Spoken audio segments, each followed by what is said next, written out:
Two teams with dreams of a Big 12 championship appearance in Arlington. As the 3-3, 2-1 Big 12 West Virginia Mountaineers host the 5-1 and 2-1 Kansas State Wildcats in Morgantown, West Virginia this Saturday night, 7:30 p.m. Eastern Time, 6:30 Central on Fox. And in this show, which is brought to you by BetUS Online Sportsbook and Casino and Cats, Cantor, Stone Street, and Buckner, I have a guest that's going to talk about this game with me. We're going to break it all down right after this word from one of those sponsors.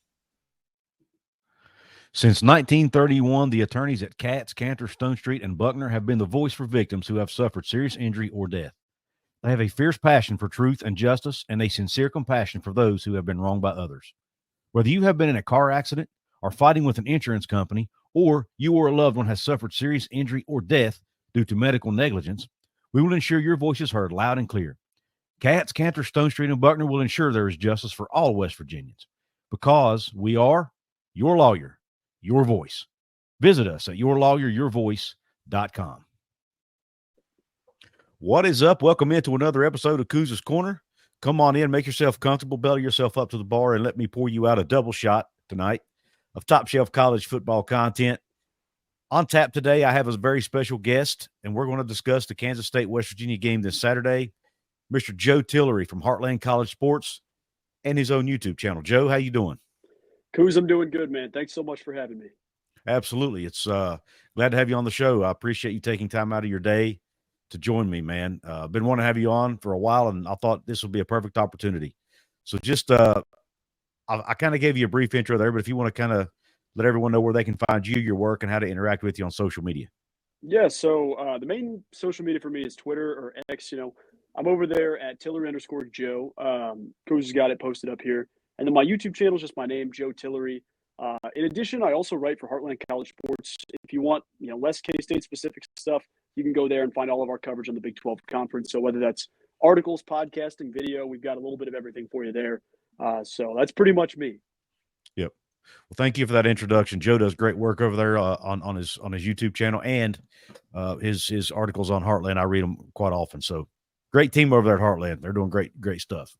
All right, let's dig right into the game, man.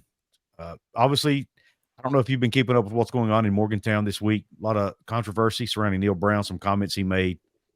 But, I mean, despite the controversy, despite West Virginia fans being disgruntled, despite being disappointed with the team, they, on paper, still have a shot to play in Arlington, man. And we all know Kansas State still has a shot as well. So just going into this game, what are your initial thoughts about this matchup? Well, it's definitely coming at a time like when I did my initial preseason prediction for Kansas State, and I'll be the first one to admit I'm over the moon excited all the time. Anytime I see Avery Johnson on the field, going into the season, I was definitely on that high horse, and I still am a little bit. Well, a lot, I would say. But looking at the schedule, the West Virginia game hit in such a bad spot for Kansas State. Because you think about basically you're coming off a Colorado game, and in theory, looking at the season, if you win, that's a huge momentum game. Deion Sanders, the bright lights. Then you have Kansas in the Sunflower Showdown the week after. West Virginia is too good of a football team to have in that middle gap. They'll beat you if you play bad. Mm-hmm. And like you said, I know that there's been some of the comments from Neal Brown. I listened through that. That video was not it didn't age well, I would say, and I don't think it will. But obviously, like the thing that I come back to is West Virginia is in the exact same spot as Kansas State. I know it's different with different things off the field, but as it sits right now, everything is still in front of them. One loss in this Big 12 conference, it's still on the table, but it's going to be a good matchup. And I think for Kansas State specifically, this is the first time they've seen like a dual threat rusher this season. It's kind of ironic because Avery uses his legs so much, but Garrett Green, you've played Noah Fafita and you've played Shedeur Sanders, who Chris Klieman will say it, they run to throw. And then with Garrett Green, he runs to run and he'll hurt you with his legs, even though he can take you through the air. So it's definitely an adjustment and game plan through that. And I'm excited to see how the boys adjust. Yeah. This matchup is intriguing when you talk about Green and Johnson. I was looking at their stats last night. They're so close as far as even well, the one major exception is Garrett has thrown more picks, but I mean, when you look at their rushing stats, I mean, Johnson's ran for 306, Green's ran for 382. They're both averaging 6 yards a carry. They both ran for 3 touchdowns. They're only like 100 yards apart in their passing yardage. I mean, there are so many similarities between these two. It's pretty remarkable to watch to watch this matchup. What would be the one thing about you as a Kansas guy who covers Kansas State? What would be the one thing that would have you the most concerned, outside of Garrett Green, obviously, about this Mountaineer team? Well, I've been really, really high on Jaheim White for a long time. I think watching his ability, you can see the flash he has. And, it's not every carry he has is going for a big one, but boy, it feels like every third carry he's busting something that's 10 yards plus. Obviously, the rushing game is scary. But a guy like Hudson Clement and a guy like Cole Taylor through the passing game, it's no secret that West Virginia hasn't been on their A game these first couple of weeks to kick the season off, but you don't want that to come against Kansas State.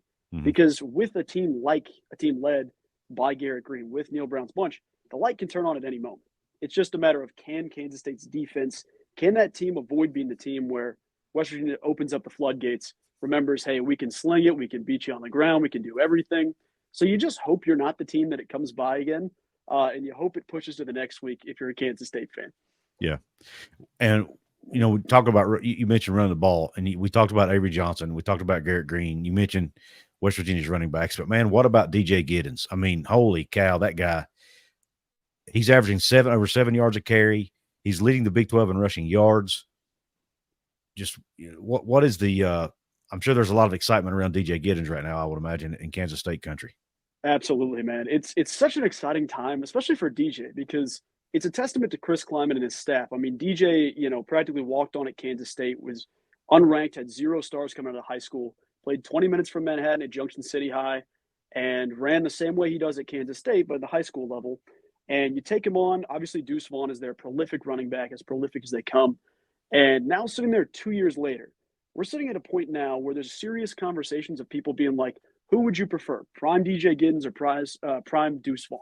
And the fact that that conversation isn't immediately like, this is the worst argument I've ever heard, speaks so much to DJ, because he's got what Deuce didn't, and it was the physicality. Like, DJ does not go down after first contact. That Colorado game, he ran for $182, and 139 or so of those yards were after contact. And he's just a bruising back. But he's got now, like, last year you saw it, he ran for 1,200 yards, and it might have been the quietest 1,200 yards in the national media's eye, because DJ kind of has that Kawhi Leonard personality where it's very quiet. He never showboats, never taunts anybody, never really talks that much. He just kind of keeps it professional, keeps it in the box. This season, he's added that explosive element to his game, and he's got plays where he's shifting, Shiloh Sanders, putting him on his knees in the open field. He's got plays where he's gashing Oklahoma State. Granted, Oklahoma State's not very good. He's just added an extra element to his game, and it's so big for the offense because it helps Avery Johnson, a young quarterback, figure out some of the throwing lanes, how to read defenses when you have, 7, 8 guys jumping down to the box to slow down DJ Giddens. Yeah. I remember watching him play when he was Deuce's backup a couple of years ago, and I was very impressed, and I was thinking, this guy's going to be a star in his own right, and he sure enough is. I mean, who would have thought, they would already have a back. As soon as Deuce graduates, you'd already have a guy who almost made you forget about Deuce Vaughn, right? So sticking to that side of the football, can you speak a little bit about Avery Johnson and his health, where that sits? Yeah, so what a weird situation against Colorado. For those of you that may not have seen it, or if you missed the game, Avery went down with a weird non-contact injury. Obviously, when you hear the word non-contact injury or you hear the words together, you start stressing because you feel like, all right, he got hit here, this happened. You can kind of piece it together as a football guy. But when it's a non-contact thing, you look at it, you're like, man, I don't know exactly what the case is. Avery hit a big first down, his 26 or so yards to Jace Brown over the middle, and with the throwing momentum, immediately grabbed at his hip, or like kind of his midsection on his stomach, and had to go to the locker room immediately after that. They had to bring the backup in to finish the drive. And then, the rest of the drive later, Avery comes sprinting back out of the locker room. He's good to go. It kind of felt like one of those situations where he tweaked something in his midsection, the stomach, like Quinn Ewers had a similar injury and he missed a month of the season. So the second it happens, you think, okay, this kid's not going to be, we just lost our kid for the season. We're going to be done with Avery. He's out 4 or 5 weeks. You're in trouble now, especially in the Big 12 conference. All things seem to be good. Avery got treatment real quick, came back, and he said he feels like $100 or $1 million. And I don't know if that's the case entirely. Football there's always something falling off, but he feels about as close to 100 as I thought he would be. And that's just a big test to him. I think that it was something where they got the right treatment rather than having to force him back into, okay, you're banged up, you're whatever. But the question off of that I would pivot to is that in that game, once he came back, the quarterback run was out of the conversation. Chris Klieman said, we are not running Avery Johnson after that injury. We're not risking it. I want to know how much that'll be implemented, because obviously they kind of play it by ear, see if Avery wants to scramble, do his thing. But you wonder how much of a green light is going to be given, if it's 100% all sales go, or if it's, hey, hold off, we're still trying to get you right, see what you can do through the air. If you have to run, but try to prioritize health. So as far as I know, and from what I understand from the injury report, he's 100% good to go, no designation. Okay. Yeah, that's good for Kansas State fans. Not so good for West Virginia fans, because he's dangerous, man, and he scares me. Speaking of injuries, by the way, if you're in West Virginia or Virginia, you need a medical injury attorney from a car accident or medical malpractice, be sure to go see Katz, Cantor, Stone Street, and Buckner, attorneys at law. Go to yourlawyeryourvoice.com or call 304-999-HURT. They will take care of you. And in the next segment, we're going to flip sides of the ball. But before we do that, I want to remind everyone that if you are looking for a new sports book, you want to place a bet on this game, look no further than our good friends over at BetUS Online Sportsbook and Casino. Right now, they have a special where you can get 150% bonus on your very first deposit, up to $2,000. 150% sign-on bonus, very first deposit, and 125% bonus on your next two. Please play responsibly, and please make sure you're 18 years of age or older. Speaking of that, Joe, the line on this game is -3. What are your thoughts on that? Do you think it's about right? I think it's about right. I mean, you could see it potentially balloon to 3.5 just so Vegas can have the, we're not pushing right at 3. But I've seen it as low as 2.5. I've seen it as high as 3.5. Yep. I figure it'll be about 3 at kickoff. It's lower than I anticipated just based off that, but I think it's one I where agree. you almost think that it'd be like a 4.5, 5.5 point spread just based off, the last couple of weeks. Yep. But I think that line came out with a little bit of uncertainty about Johnson's health still. So they didn't quite know where to position it. But I feel like now that it's been solidified, I don't know how much more it's going to move, because I think a lot of the money's already come in on a couple of different sides. But I could see it getting up to 5.5-ish, but I just feel like we're going to be honkering down right about 3.5. Yeah. And I got a feeling too, I think a lot of people may be really high on Iowa State because maybe people are not, as down on West Virginia as far as the betting public as West Virginia fans may be, right? And maybe they look at Iowa State and go, that's just a really good football team. West Virginia lost to a good football team, so maybe they're still confident that West Virginia can play Kansas State close. That's another thought I had about that spread too, because I was like you, I thought it would be higher than 3. Let's flip sides of the ball real quick, man. Let's go to the K-State defense, because this is really intriguing to me. You've got a team who's second in the entire country in run defense, averaging just under 72 yards a game given up. Yet they're 15th in the league in pass defense. And going against a team like West Virginia, who loves to run the football, man, can you kind of give West Virginia fans a little bit of what's going on? What's that dynamic like on the defensive side for K-State? Yeah, so, K-State's been tremendous stopping the run this season. It is a little bit, deflated based off the fact that because Colorado and Shedeur Sanders took so many sacks, I mean, they had minus 50-plus rushing yards in the day. That skewed the lines a little bit, so they're down maybe 15 or 20 yards less than they would be. But regardless, still an incredible rushing defense. Through the air, they've been hurt. I mean, you think about the games they've played this season, it's a lot of miscommunication in the secondary. It's a lot of 60, 70-yard plays where there's not a single player in sight for Kansas State's defense. And that's frustrating, but the one guy that I have faith in for Kansas State's defense, Joe Klanderman, as a defensive coordinator, his secondary, they don't always have the biggest names. There's been some big names like Julius Brents went on to have an NFL career with the Colts, banged up right now, done for the season. But there's been guys that have gone to the league through their process, but they make a lot with what they have. And this season, they have some names. They've got Jacob Parrish. They've got Marquise Siegel. They've got some good players in that room, but they've just been hurt through the air. And it feels like something where, for whatever reason, once or twice a game, there's some miscommunication in a zone read where one guy's playing man, the other 10 are playing zone, and you'll get a wide-open Hudson Clement running 40 yards across the field on zone.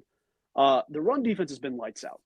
I don't know whether that's, I wouldn't say it's necessarily because of the defensive line getting consistent pressure, but it's the fact that the linebackers know their assignments. Last year, they got banged up a lot. I mean, they were down to their true freshman starting middle linebacker after 2 different guys in the room got hurt. Another kid gets banged up at the outside linebacker position. So they turned to this kid, Austin Romaine, who was a true freshman at Hillsboro, Missouri. low 3-star. This season, he's played so well. He's leading the team in tackles, and he's your starting middle linebacker. Mm-hmm. It felt like he got thrown to the fire last year. And now this year, he's made such a tremendous impact in keeping guys inside the pocket, inside the box. K-State can get hurt a little bit with the lateral running. I think north-south, they're tremendous. I think east-west, there's a couple of big flashes, but, man, they've just been lights out. I think it's a huge credit to that defensive coordinator. Yeah. And again, I think this is a case of strength on strength here because West Virginia with C.J. Donaldson, Jaheim White, even Garrett loves to run the football. So I'm a little concerned there as a West Virginia fan. We'll talk about the pass defense in a minute, but I want to talk a second about Brennan Mott, man. This guy, is he going to line up does he line up on the right side most of the time or the left side? Do they move him around? What's the deal with him? They don't move him around a ton. He's pretty solidified on the right side there. But, man, he's just made flash after flash, play after play this season. And it's coming off a situation where Kansas State had Felix Anudike-Uzomah, first-round pick by the Chiefs, Big 12 Defensive Lineman of the Year for multiple seasons, superstar defensive player at that same position.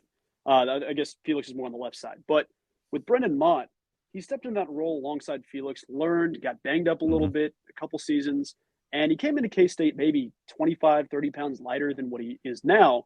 And the biggest element of that, because the defensive style they run, you need these big dudes. I mean, Mott came in standing, 235 or something. They've got him up more towards the 250 range. He's added some more weight, but he's been dominant. I mean, he's been trashing different tackles. He's leading the league in sacks. And I don't know that he was the guy that everybody said, look for a big season. Because, in the Kansas State recruiting spot, the season before that or 2 years before that, so guys are like true sophomores right now or redshirt freshmen, they added a couple of different defensive linemen that are 4-star pass rusher type players that are really getting a lot of hype this offseason is, hey, this young defensive lineman group, they're going to be really, really tremendous. And Brendan Mott came back for his final year of eligibility. And instead of taking it as disrespect, saying, you know what, these young guys, I'm not wasting my time, he took the time to work with them, teach them, and he's reaping the benefits in his own right because he's added some element of the speed rush to his game. And he's just been lights out. So he's definitely an X factor on the defensive line to keep an eye out for. Yeah. It's going to be an interesting matchup because West Virginia has Wyatt Milam as the left tackle who has given up 1 sack, I think, or it might even be 0 sacks in his entire career at left tackle in 3 years. So 2.5 years. So it's going to be it's going to be a great matchup to watch. Dude, I can't wait to watch that. That's going to be awesome. Yeah. For anybody who loves to watch the trenches in the game and doesn't get caught ball watching, that's one you want to keep an eye on. You've got the league's leading sacker, or I don't think sacker's a word, but anyway, the league's sack leader, and you've got Wyatt Milam going one-on-one. It's going to be great. Now, talk a little bit about that K-State secondary. It's my understanding they had some guys get injured in the game against Colorado. Is that correct? Or maybe before the game? Yeah, they did. A lot of people kind of took it as they were flopping or just going down with injuries. I think a lot of it was to do with the altitude. Jacob Parrish is Kansas State's best cover man in the secondary.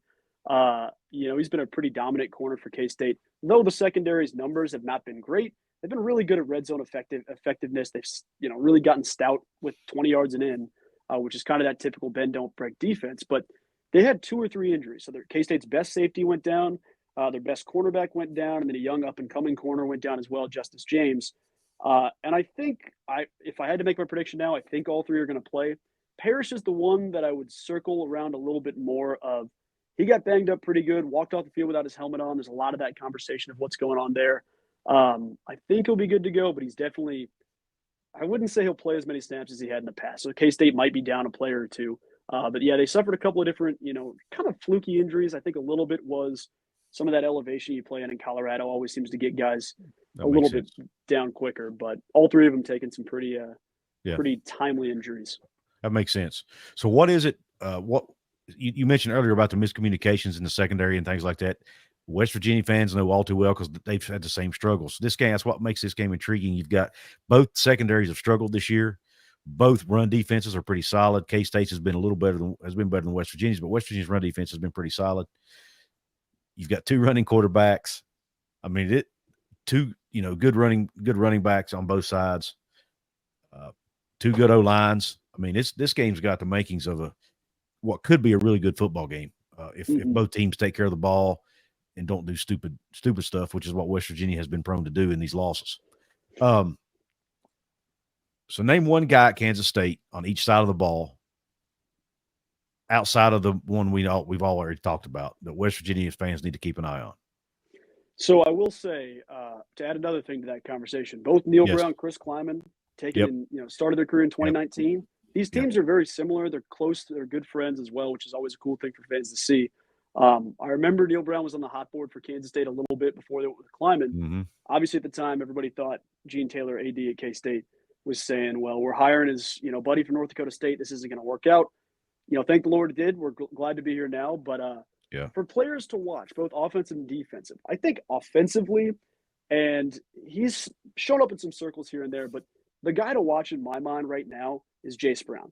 He's Kansas State's elite receiver. I mean, he's a young guy, played, sat on the bench for the first six games last season as a true freshman, and the receiver core was doing nothing. Will Howard didn't have much to go to, didn't have a ton of people across the field that were creating separation consistently. Well, we'll try some new true freshmen, see if anybody's getting open. All of a sudden, Jace Brown is catching 2 touchdowns against Texas and carving up, all these different DBs in the league. And this kid has serious connection with Avery Johnson. I mean, he's the one that had that game-winning 50-yard touchdown. Had a second touchdown earlier there at the goal line. Obviously, you have the three-headed monster, Avery Johnson, Dylan Edwards, DJ Giddens. But Jace Brown's going to be a guy you do worry about, especially with West Virginia's secondary, having some of those lapses in coverage. He's really starting to heat up these last couple of weeks. So Jace Brown on offense. Defensively, and one of the guys that I would say, it doesn't matter if you're a Kansas State fan, if you're a football fan, if you like watching tremendous sound defense, the guy you got to circle is linebacker Desmond Purnell. He's a kid that plays so much fundamental football, but he's exciting to watch. In the linebacker core, he's a kid from Topeka, Kansas, so another state of Kansas kid, and he's a heck of a ball player. Makes the right plays. He doesn't necessarily have the huge flashy stats all the time, but he makes the right play every single time. About a guy like Austin Moore, like I mentioned, Austin Romaine's another kid to watch for, but Des Purnell is going to be sideline to sideline. He's going to be your guy that if he's on, that's going to be tough for West Virginia to move the football. Yeah, thanks for that. And Brennan Mott, by the way, back to him for just a second. Wasn't he a walk-on originally? Yeah, I think he was. Yeah, it's a cool story. Cool story. I love those walk-on stories. Hudson Clement at West Virginia is a similar story. He was a walk-on as well. I remember West Virginia kid too, which makes it even more cool. I think I wrote a story about that. He had his big day where his 3 touchdowns, $150 or whatever, and I saw that and I was like, man, what a cool moment. Neal Brown in the locker room. Yeah. Super cool. He's definitely a dude I've rooted for. Yeah. I feel like, that's always, it's always such an exciting thing to see a walk-on get there. And, Kansas State's had their success with that. Obviously, Ben Sinnott goes to the NFL, dominated a bunch of different teams in the league, walk-on kid from Iowa. And I feel like that story, and it's similar in West Virginia where you get the kids that are, low 2-star, 3-star guys, and you bring them to, Big 12 D1 athletes and they show up for their state. That's always such an exciting thing to see. It is. Absolutely it is.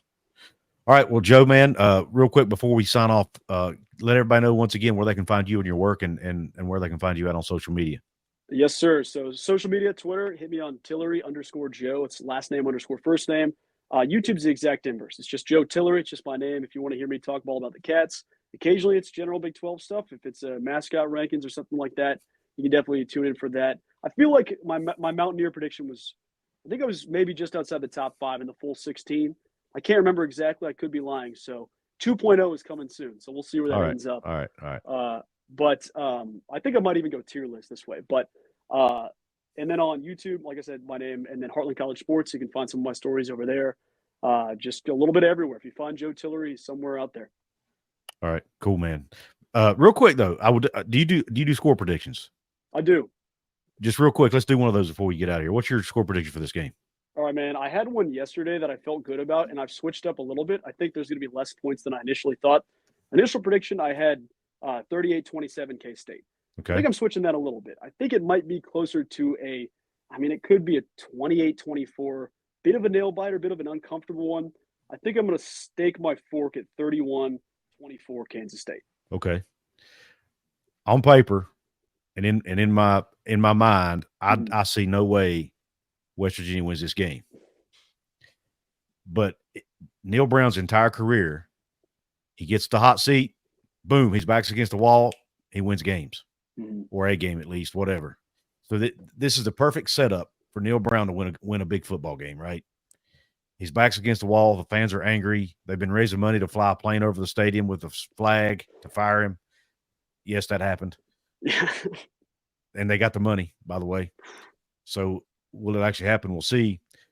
There's an interesting story, by the way. If you I was haven't going been to say, there. I got to keep an eye out for that. Yeah. So yeah, perfect. It would be the most Neal Brown and most West Virginia thing to do for them to come out and win this game. So for that reason, I'm picking West Virginia 27-24 in a nail biter. I think it comes down to a Michael Hayes kick, not necessarily the final seconds, but I think Michael Hayes gets the game-winning field goal at some point in a last few minutes of the game. And West Virginia holds on to win at 27-24, just because that's how wild and crazy the Big 12 is.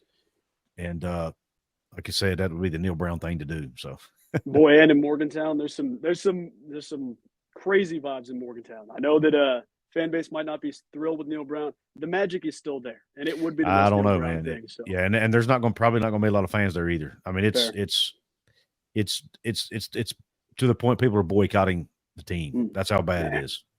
So we'll have to see what happens, man. It would be the most Neal Brown thing ever to win this game. So yep. I'm hoping it doesn't happen. Yeah, and we'll see where we go from there. The players the players could rally around him and say, "Hey, we're going to go win one for the Gipper," as they say. But anyway, well, listen, Joe, thanks again, man. I appreciate you coming on. Everybody go check out Joe's work on YouTube and at Heartland College Sports. Oh, another shout out to my sponsors, BetUS Online Sportsbook and Casino in Cats, Cantor, Stone Street, and Buckner. Thank them for helping me keep the lights on. Yes, sir. Thank you all. Thanks for tuning in. Hope the rest of your day or night is top shelf. And Joe's not going to like this, but cue Country Roads.